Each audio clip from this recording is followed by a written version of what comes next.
terminar. Estamos terminando el final del primer libro de Torá, el libro de Bereshit. Estamos con las bendiciones de Jacob, que reunió a sus hijos en su lecho de muerte, y uno por uno está dándoles una bendición. Leímos algunas la semana pasada, descubriendo que no toda bendición es una bendición, que algunas bendiciones parecen del enemigo, y en definitiva lo que muestran es que en las familias hubo, hay y habrá siempre conflictos, y que de alguna manera hay celos, envidias, competencias y deseos que a veces no son los más lindos, pero también lo que quiera decir el texto es que en el futuro habrá ciertas competencias entre tribus que descienden de estos hermanos, y que en estos textos puede quedar reflejada parte de esa rivalidad y competencia. Vamos a avanzar rápidamente en algunas bendiciones que no nos vamos a detener, y vamos a detenernos en la otra gran bendición, que es la que va a recibir Yosef. Vimos la de Yehudá como una que sobresale frente a todo el resto bastante malas o pobres. La de Yehudá es una tremenda bendición. ¿Se acuerdan con la imagen del león? Ahora vamos a ver otras menores, y vamos a detenernos en la otra grande, importante, que es la bendición que recibe Yosef. Si yo no me equivoco, más o menos habíamos llegado hasta Gad o Asher, seguramente hasta Zebulún, y creo que nos quedaba Isahar. Tenemos que retomar en el 14, Fabi. Perfecto, Isahar ahí. No nos vamos a detener demasiado porque son bendiciones. Zebulún llegamos. Por eso hay que arrancar con Isahar. 14, Isahar, cual asno de robusta osamenta, él yace entre las majadas, percibió él la quietud, pues es bueno, y a la comarca, ya que es agradable. Tendió su hombro a la carga y convirtióse en tributario, servidor. No tiene ningún elemento que nos haga a nosotros ahora detenernos en esto. La próxima es Dan, habrá de juzgar a su pueblo. Dan significa eso, como uno, las tribus de Israel. Sea Dan cual serpiente sobre el camino, cual víbora sobre el sendero, que muerde los jarretes de caballos y cae su jinete para atrás. Tampoco nos vamos a detener en esta porque son textos demasiado simbólicos para meternos ahora. En tu salvación estoy esperanzado, oh Adonai. Gad, una nueva, será embestido por hordas, Maser atacará su calcañar. Asher, otra más, de Asher vendrá la grosura y el pan, y él habrá de proveer manjares de reyes. Naftalí, otro más, cual gacela envidia el porta palabras de armonía, Y acá llegamos a lo que queremos detenernos hoy. 22. Retoño fructífero. Empezamos con Yosef. Y para que no haya dudas, para que no haya dudas de ninguna clase, vamos a ponernos en tema, ¿no?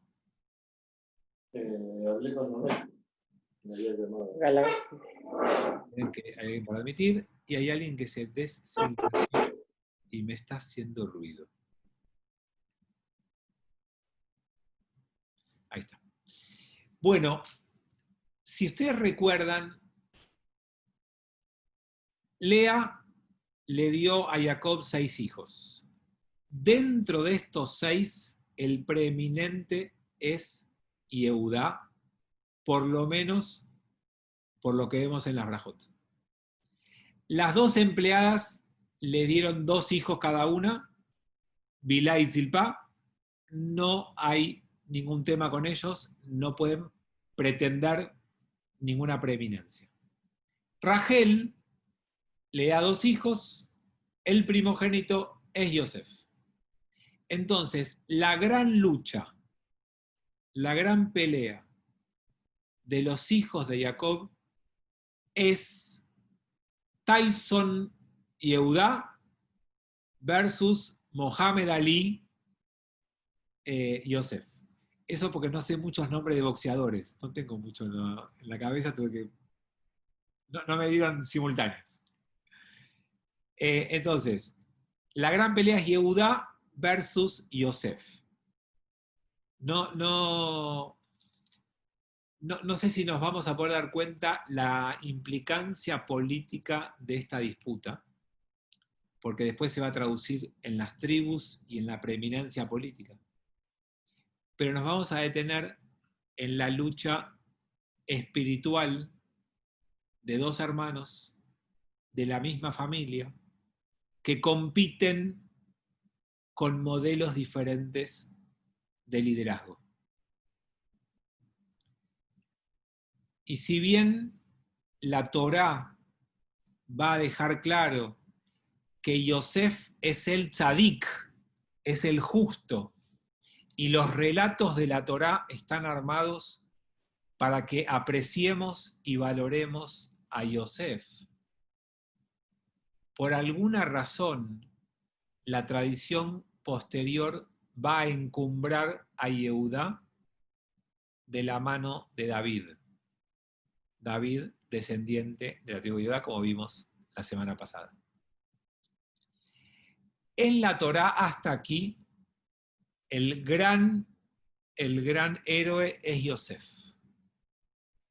Pero acuérdense que este Yosef, que triunfa de verdad y que ocupa un lugar muy destacado, es el mismo Yosef que fue engreído de chiquito, que fue buchón de sus hermanos de chiquito, que fue arrogante contando sus sueños y esperando que todos se arrodillen ante él. Es el mismo Yosef que es meticuloso para ascender y tiene un objetivo muy claro en la vida, cueste lo que cueste.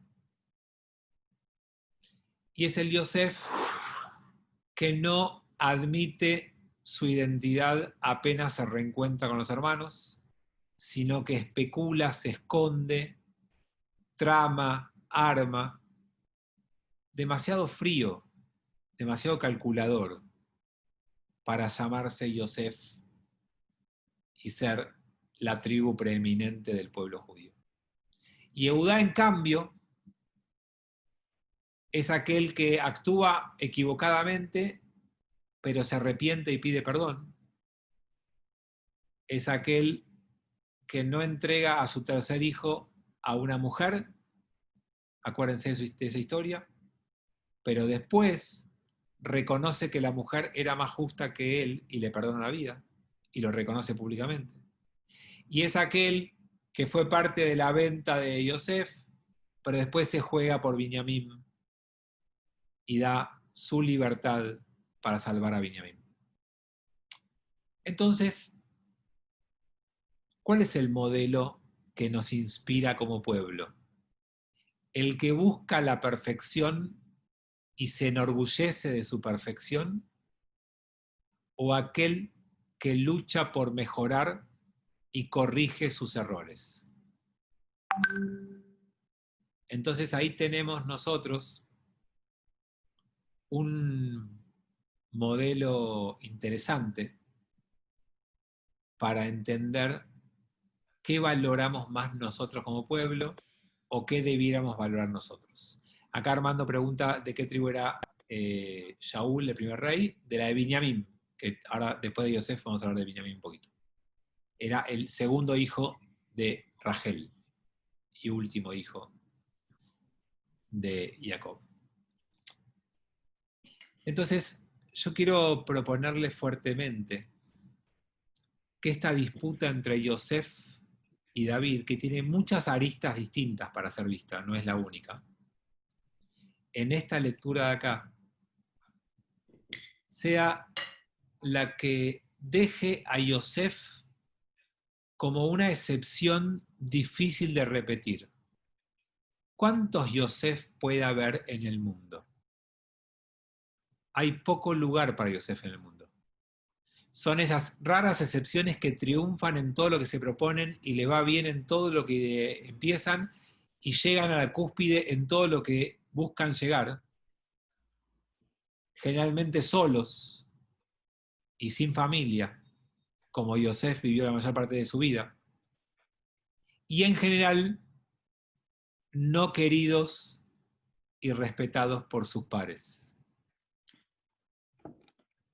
Ese modelo de ese Yosef no es el que nuestros textos, para mí, terminan eligiendo para valorar y compartir, sino un Yehudá más cercano a nosotros, más terrenal, con errores, equivocaciones, con búsquedas de mejorar, de corregir, de aprender. No se destaca siendo el único que logró algo imposible, como Yosef, sino como aquel que logró cambiar algo de su naturaleza. Aquel que logró corregir y reparar algo de sus errores. El problema es que la mayoría de nosotros se encandila por los Yosef del mundo. Y debiéramos tener un poquito más de empatía, amor y admiración por los Yehudá. Y sobre todo me preocupa mucho nuestros jóvenes. Fíjense quiénes son los modelos que despiertan en nuestros jóvenes admiración.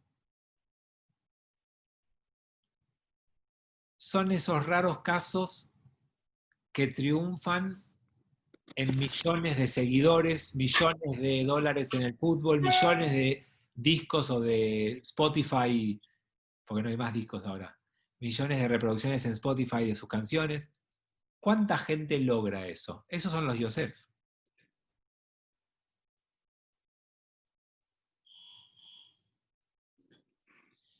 No sé cómo ayudar a la Betina porque no está acá, no la tengo en la lista de espera. ¿Eh? Si querés, volví a mandar el link para que vuelva a probar, pero no entró. Perdón, porque alguien me escribió que alguien no podía entrar. Entonces, les decía que, vieron que el sueño americano que atravesó parte de la cultura del siglo XX era la idea de que todos podían triunfar y que hay que animarse a triunfar, y es lo mismo que dice Disney, si tus sueños se pueden ver realidad y te hacen vivir una vida que en el 95% de la gente es frustración, por no decir 99%. Entonces les propongo un modelo más cercano a Yehudá, menos aspiracional en el destacarse, en el relucir en el cielo estrellado como la única estrella que sobresale del resto, y pensar más en un modelo más posible para la mayoría. Y creo que ahí hay una buena diferenciación entre un modelo y el otro, una opción y la otra. Bueno, vamos a ver un poquito más el texto que de la bendición a Yosef. Dice, empezando que, me fui del texto, retoño fructífero Yosef. Retoño fructífero a la vera de un manantial, sus ramajes avanzan sobre los muros.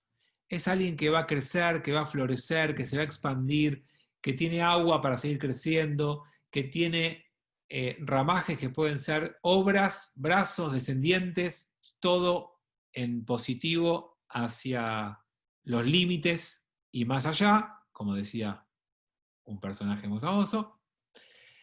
Le amargaron los arqueros, le odiaron los tiradores de saetas, los que lo querían derribar y matar no pudieron, no tuvieron éxito. Empero, por eso, permaneció incólume su arco, se afirmaron sus brazos, sus manos, de las manos del protector de Jacob, de allí el pastor, la roca de Israel. Ahora sí está Valeria en línea, ahí entró Valeria. Gracias, Beth. Bueno, entonces, acá Yosef es aquel que los enemigos van a querer derribar y van a querer bajar. ¿Por qué? Porque el éxito genera envidia. porque que te vaya demasiado bien hace que otros te vean con malos ojos. Y eso, en el caso de Yosef, lo va a fortalecer. Fíjense que Yosef es de las personas que no se desanimaron por la envidia de los que lo rodeaban.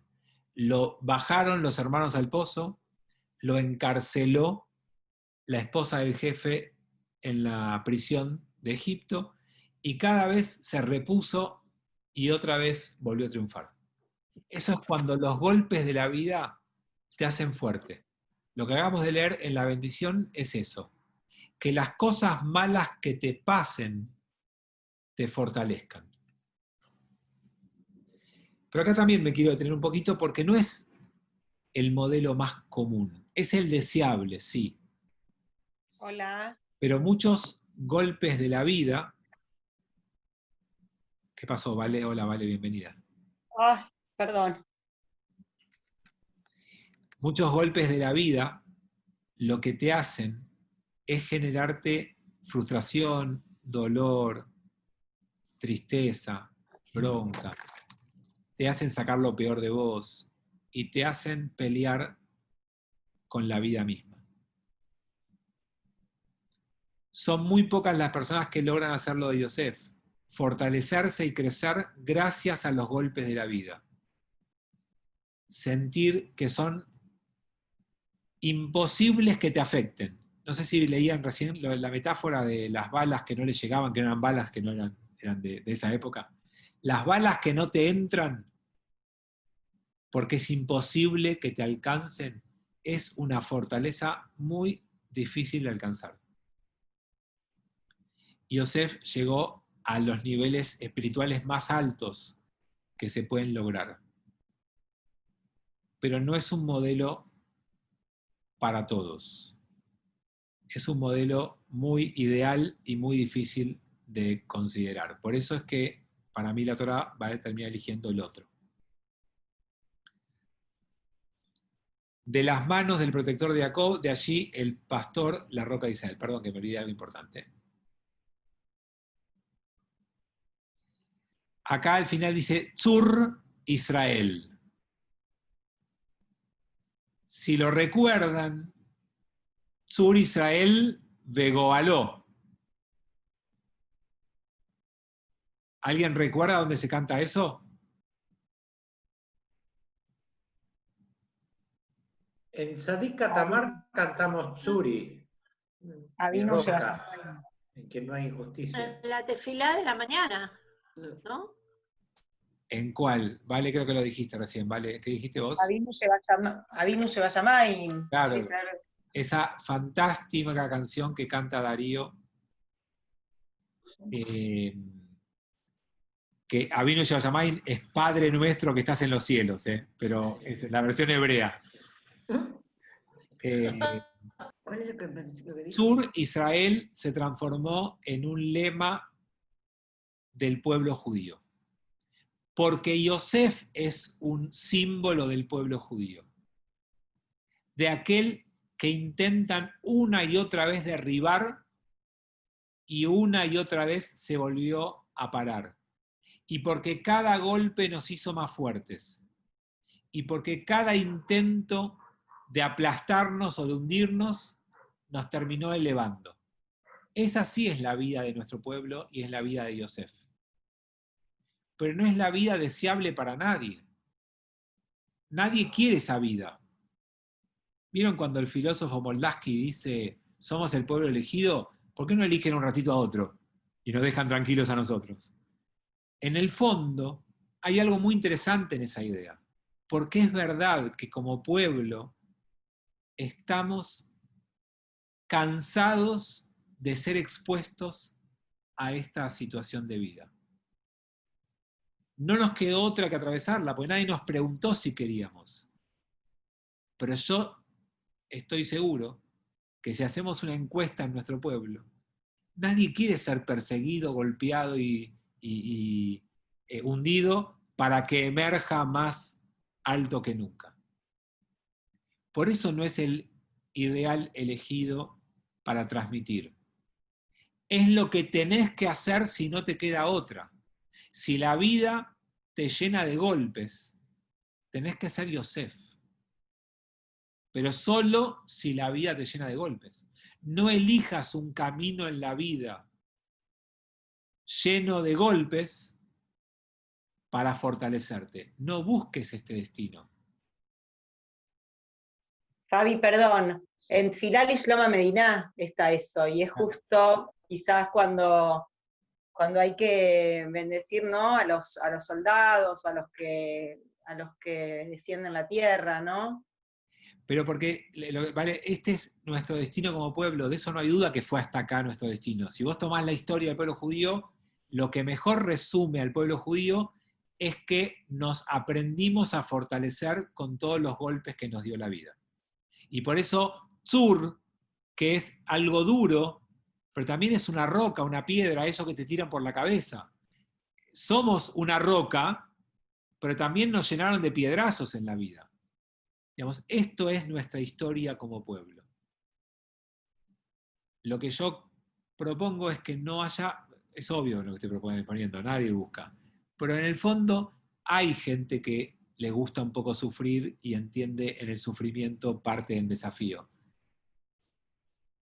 Entiendo que la Torá nos presenta a dos caminos distintos para mejorar.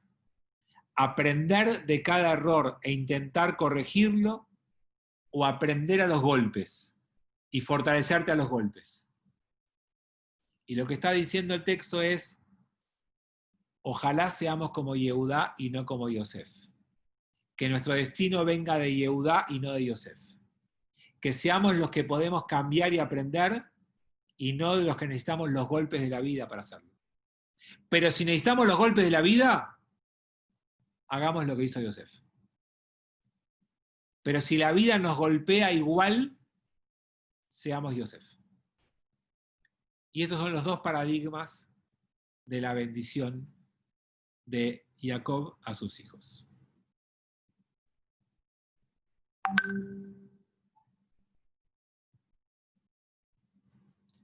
Vuelvo a compartir el texto.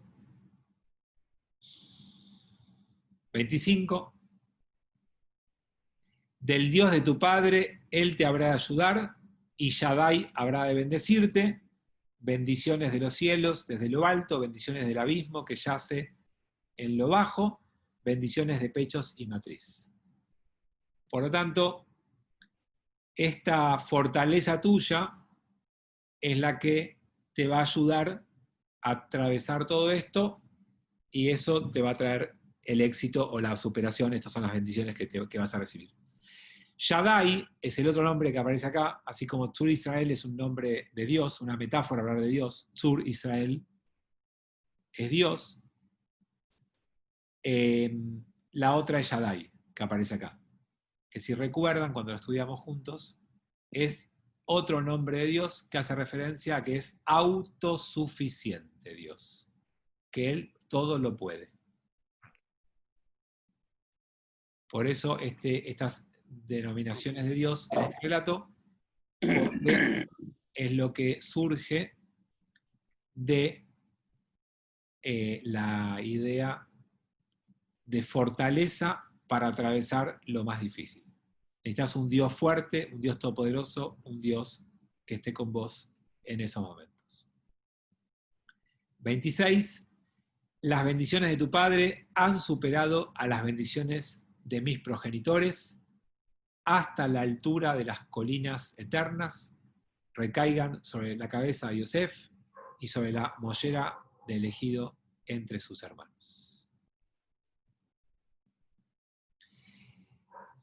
Porque no hay dudas que con todos estos golpes y todos estos fortalecimientos posteriores, Yosef fue el que más alto llegó, el que más logró en su vida. Yosef llegó al lugar más elevado que nadie había llegado. Que un hebreo, pueblo pequeño y perdido en Medio Oriente, llegue a gobernar Egipto y ocupe ese lugar tan elevado, es algo único en la historia de nuestro pueblo. Llegó más elevado que sus abuelos, que sus padres y que gran parte de los que vengan después. No, Moshe no es Yosef, Moshe es Leví. No viene de la tribu de Yosef.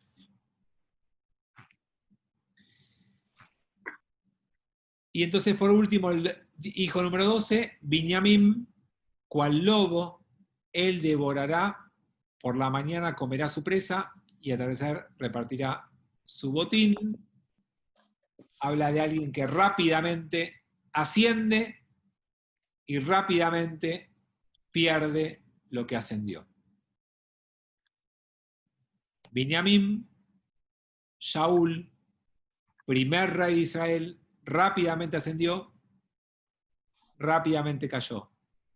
Su reinado duró la mitad que el de David y la mitad que el de Shlomo, y no dejó hijos que continúen el reinado, sino que el reinado cambió de manos. Rápido para ganar, rápido para perder. Así fue Binyamin, así fue el rey Shaul y su reinado. Entonces, con esto cerramos la brajá de cada hijo con las implicancias políticas que quedan para más adelante y con estos dos modelos de vida que se plantearon, y vamos a ver la conclusión de la vida de Jacob. 28. Todas estas son las tribus de Israel, 12, y esto es lo que les habló su padre cuando les bendijo a ellos, a cada cual de acuerdo a su bendición, él los bendijo. Y por más que estaban todos los hijos juntos, y estaban todos alrededor de la cama, y eran todos hermanos, hay una bendición para cada uno. Esa bendición de cada uno es algo que tenemos que cuidar siempre. Cada uno merece tu propia brajá. Nunca generalices y hables de todos los. Toda generalización pierde de vista lo magnífico y único que es cada ser humano. Cada vez que decimos todos los de, estamos perdiéndonos la especificidad de cada uno. Jacob, anciano sin fuerzas, no lo hizo y se ocupó de hablar de cada uno. Nosotros, mucho más jóvenes y mucho más fuertes, hagamos el esfuerzo siempre de pensar en cada uno.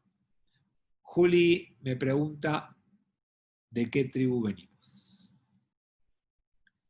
Nosotros somos judíos porque la única tribu que sobrevivió como tal y de la cual descendemos todos, menos los levitas y los Kohanim, es la tribu de Yehudá. Todos venimos de esa tribu, de aquel que representa el modelo que se equivoca y que corrige. Y que si le agregamos el nombre Yehudá, somos de la tribu de los que agradece. Yehudá es agradecimiento. Fue lo que hizo Lea cuando nació su cuarto hijo. Leodot, Yehudá, en hebreo, Odaya, es agradecimiento. Y de eso se trata. Andrés pregunta, ¿y Binyamin? Binyamin fue absorbida por Yehudá y quedó sin identidad propia. Por eso solo se llamó la tribu de Judea y se disolvió la tribu de Binyamin, que era más pequeña, en la tribu de Judea. Y quedó con identidad propia dentro de la tribu de Judea un grupito llamado Levitas y dentro de los Levitas un grupito llamado Kohanim. Entonces, sacando los Levitas y los Kohanim, el resto suponemos que venimos todos de Yehudá y seguramente vengamos de ahí. 29. Les encomendó y les dijo a ellos: yo voy a reunirme con mi gente, sepultadme con mis padres en la cueva Sita en el campo de Efrón el Hitita, o el Hití. Como vimos ya antiguamente en estos espacios, desde la Torá está la idea de que hay un cementerio judío y que los patriarcas están enterrados en Tablada. Digo, en la cueva de Machpelah, en Hebrón y se inauguró allí el primer cementerio judío, que es más caro que Tablada. Y que a partir de allí tenemos la idea de que cuando uno termina la vida física, uno se reúne con su pueblo, dice el texto. Vamos a volver a verlo porque es interesante cómo está construida la frase. Él dice, yo voy a reunirme con mi gente, sepultadme con mis padres en la cueva Sita en el campo de Efrón, que fue donde lo compró Abraham. La idea judía de la vida trasciende la vida física. Y después de la vida física, uno vuelve a juntarse con su familia que se fue antes que uno.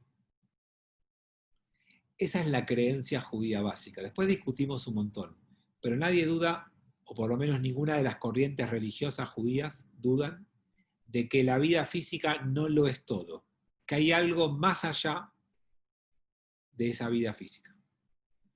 Y por lo tanto, hay un concepto de atravesar el duelo con rituales, porque tenemos que ayudar a esa Neyamá a conectarse con esa otra vida y tenemos que aprender a despedirnos de la dimensión física. Por lo tanto, un duelo no es solo dolor. El duelo judío tiene una parte de dolor que es el despedirse de la dimensión física y una parte de esperanza que es la conexión del alma de la persona que acompañas con la vida eterna. Lamentablemente, la mayoría de los seres humanos nos conectamos mucho más con la pérdida física del ser querido que con la posibilidad de que ese alma esté en una situación mejor. Entonces, son pocas las personas que durante un duelo hacen lugar a esa otra emoción. Es muy difícil de lograr, pero quienes mayor desarrollo espiritual tengan en su vida, más posibilidades tendrán de generar en ese momento esa emoción que tiene que acompañar al dolor, no tiene que evitarlo al dolor. No se trata de no sentir dolor o de disimularlo, se trata de que junto al dolor lógico y sano que sientas, porque hay una dimensión física de la persona que no está más, tenga lugar dentro tuyo esa emoción que te conecte con que esa persona es a partir de ahora una neyama, un alma, y tiene otra existencia. Entonces, dolor sí, abatimiento no. Ese es el desafío del duelo judío. Hay algo por lo que llorar, pero también hay algo por lo que seguir peleando. Y de vos depende, en parte, que esa neyama llegue al lugar correcto. ¿Y saben cómo se hace para que el que se quedó acá ayude a la neyama a llegar a ese lugar? Con el ritual del duelo.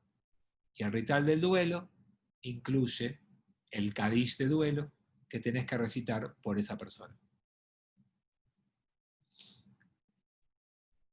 Si atraviesan una sesión de duelo, no duden en intentar conectarse con esa parte para que aflore otra emoción más junto al dolor que suele aparecer en estas situaciones.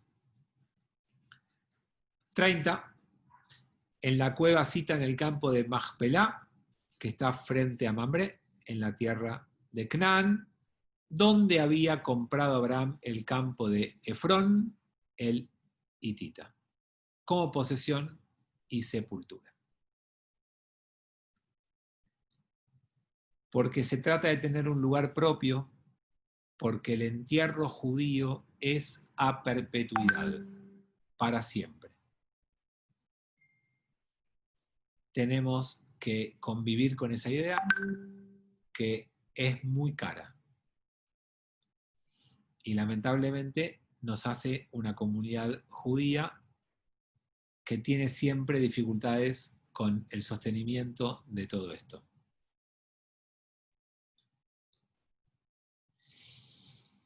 Esperen que haga un alto porque hay una pregunta de Vale que no, que comete un error, pequeño desliz histórico.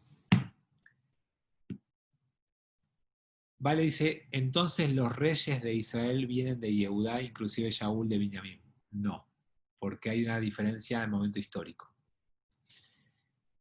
Nosotros estamos acá, lo que estamos leyendo en la Torá ahora, es más o menos 1600 antes de nuestra era. Más o menos. Moshe va a ser menos 1300. Los reyes van a ser más o menos 1000, menos 1000. Y ahí vive Shaul, ahí vive David y ahí vive Shlomo. La división del norte de los reinos es en el siglo VIII, menos 722. Y la sobrevivencia de Yehudá es del menos siglo VI, 586. Por lo tanto, que venimos todos de Yehudá es de hace 2500 años. Mientras que el rey Shaul, de Binyamin, fue hace 3100 años. No, pero lo digo como un símbolo, que todo lo que fue reinado, al final quedó en el mismo origen, ¿o no? No hay más reinado, no. El primer rey fue Shaul. Sí. Shaul pertenecía a la tribu de Binyamin, que existía y estaba en ese momento y era una tribu. Y de ahí vino su reinado. Como se mandó algunos errores, le quitaron a Binyamin el reinado y se lo dieron a Yehudá. Y le eligieron a David dentro de la tribu de Yehudá. Como David hizo las cosas bien, su reinado pasó a su hijo Shlomo, y después pasó a todos los descendientes, y el Mashiach esperamos que venga de ahí, de esa línea. Bueno, volvemos a la Torá, porque no me acuerdo que había leído. Les decía esto que hay que ser dueño, porque la sepultura judía es a perpetuidad. Entonces tenés que ser dueño de la tierra. 31. Y allí habían sepultado a Abraham y a Sara, su esposa. Allí habían sepultado a Isaac y a Ribka, su esposa. Y allí sepulté a Lea. Y por eso nosotros estudiamos acá que, si lo recuerdan,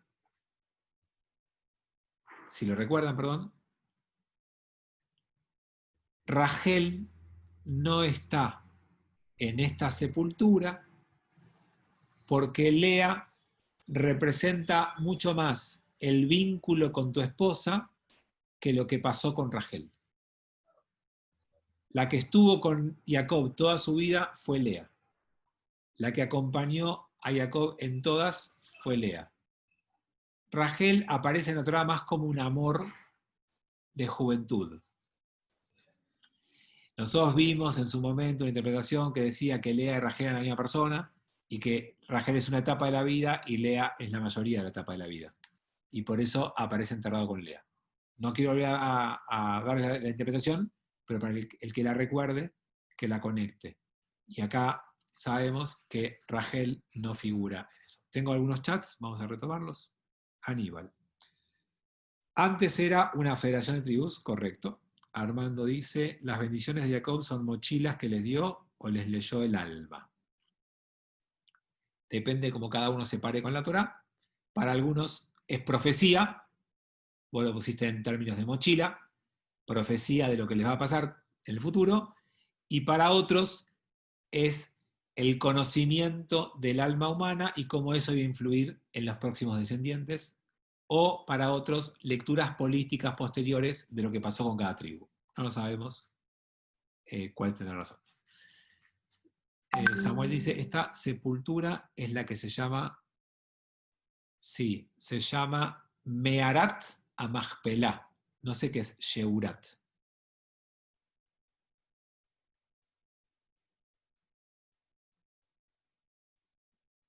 Estás tratando de sacarte desmuteate si quieres, Samuel. en Yiddish se dice Sheyudas Hamaspeile. Ah, ok.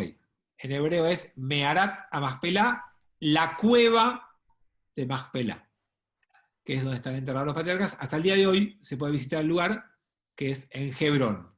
Es una zona Gracias. que no recomiendo mucho visitar, y si no, vean Fauda, para ver cómo estamos para ir a ese lugar.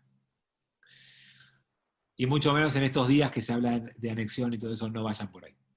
Peligroso. 32. El campo y la cueva cita en él, tomados en adquisición de los hijos de Het. Concluyó, a ver qué dirá en hebreo, porque acá no sé qué dice ahí.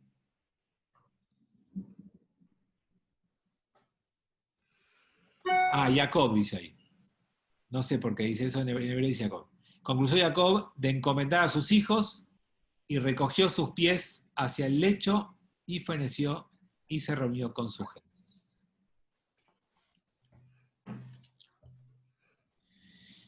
Bueno,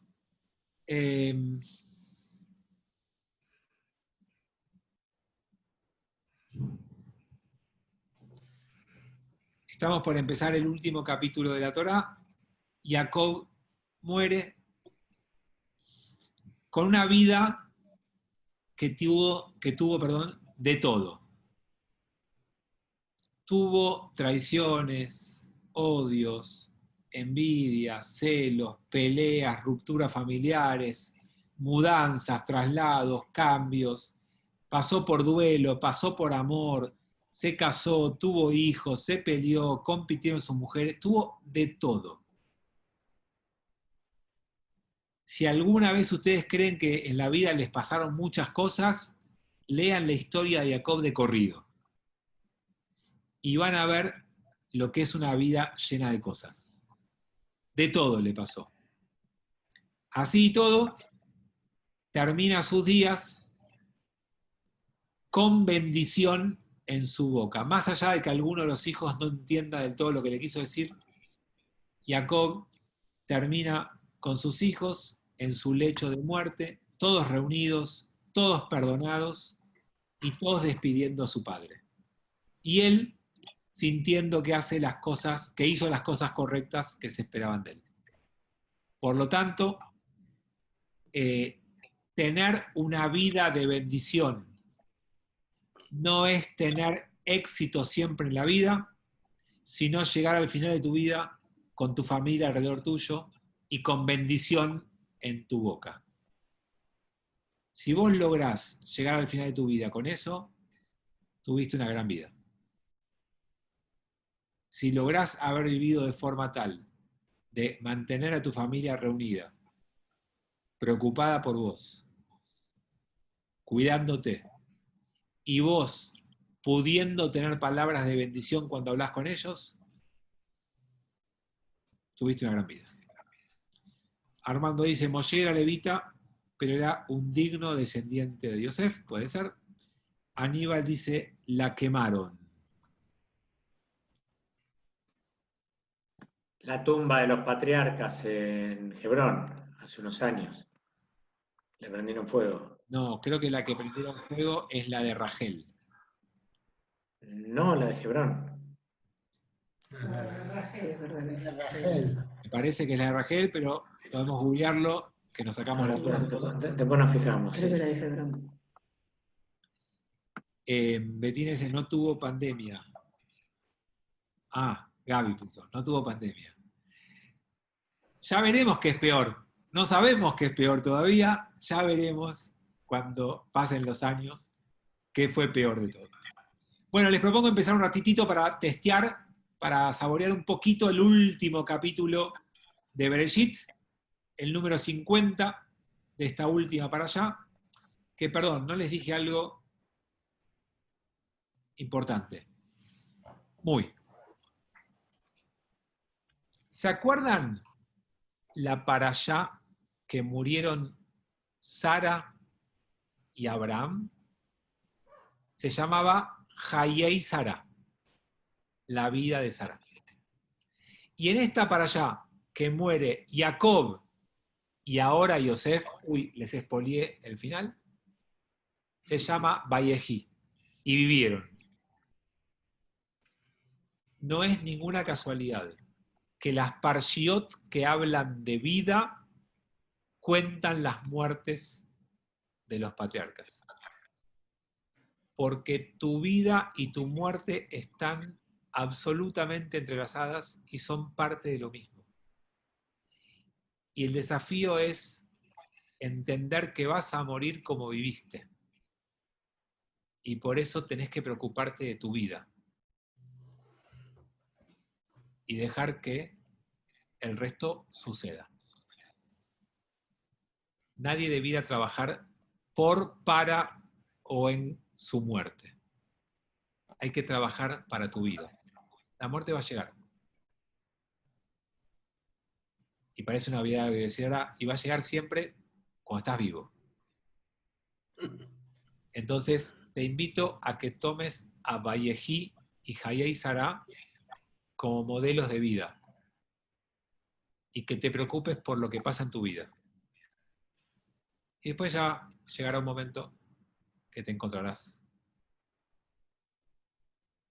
con eso. Bueno, último capítulo. Se echó Yosef sobre el rostro de su padre, lloró sobre él y lo besó.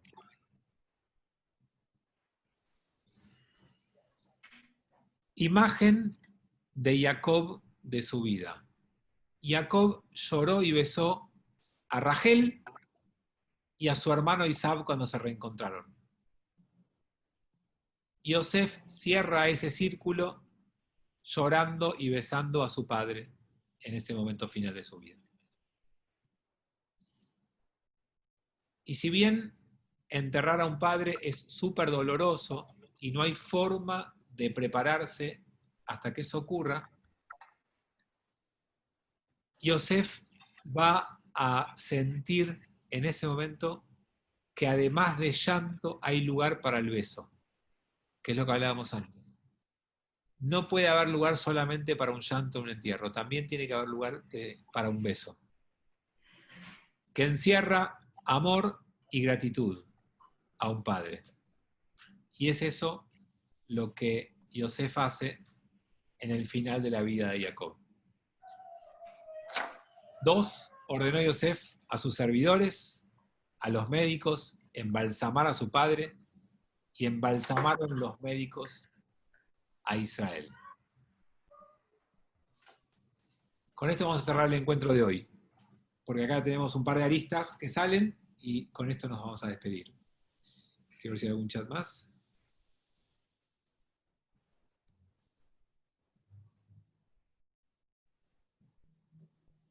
Claudio dice que la tumba de Yosef fue quemada en 2015. Los egipcios trabajan para las tumbas y las muertes, es costumbre egipcia.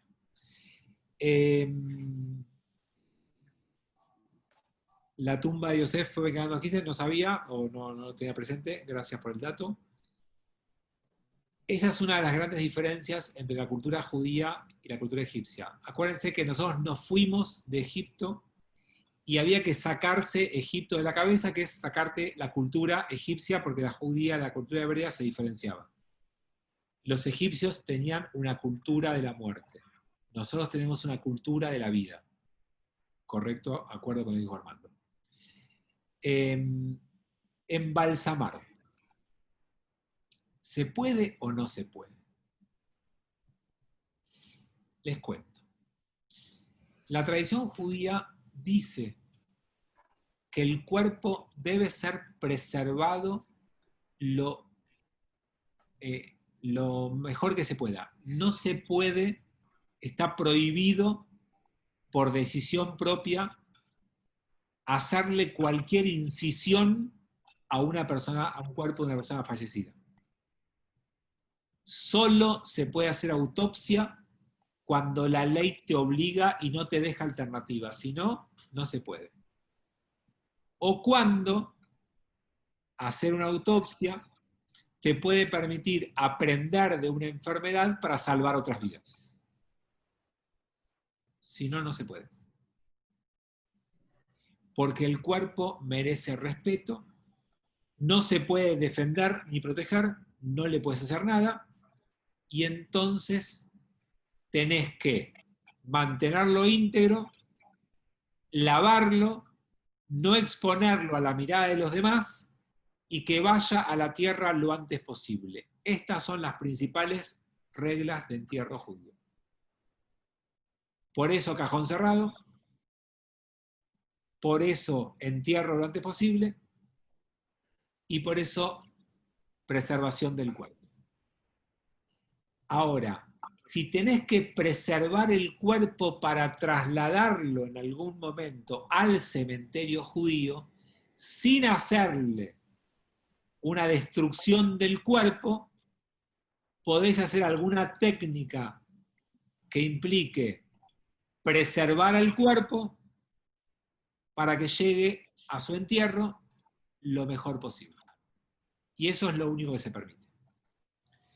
Alguien me pregunta, alguien es Karina o Gerardo, no sé cuál de los dos.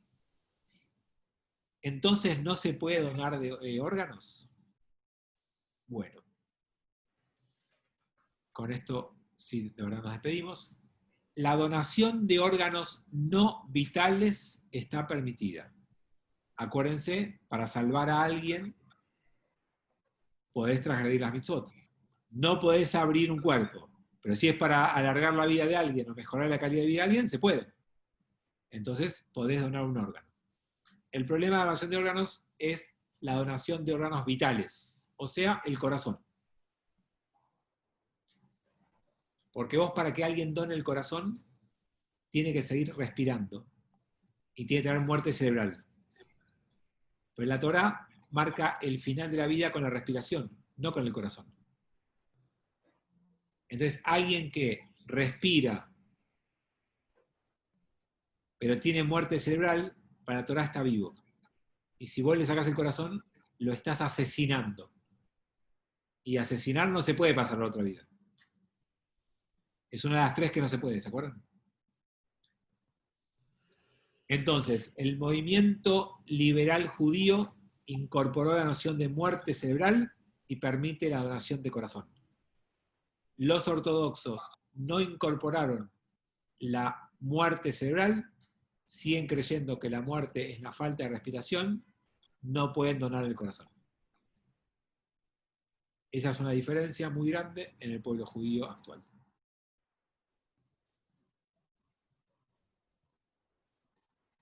Armando pregunta cómo se sabe si el cuerpo está aún en coma profundo y por lo tanto aún vive. Como te dije, los médicos tienen un diagnóstico que llaman muerte cerebral y para ellos está muerto cuando hay muerte cerebral.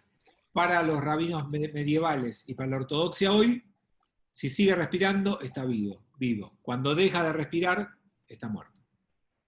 Esa es la diferencia entre los movimientos. Bueno, la semana que viene espero que terminemos Bereshit y nos preparemos para la aventura del segundo libro de Torá. Se suele festejar y celebrar cuando uno termina. No tenemos la posibilidad de que cada uno traiga algo para comer, pero si quieren, ténganse cerquita una linda cena para que si la semana que viene terminamos de leer la Torá, cada uno celebre y festeje con una rica comida en su casa y tienen la excusa para decirle, viejo, vieja, cocinate algo rico, viejo, comprame algo rico, lo que cada uno quiera, cómprense o cocínense o prepárense una rica cena para la semana que viene. Buena semana, nos vemos en Shabbat o en donde ustedes prefieran. Gracias. Buenas noches.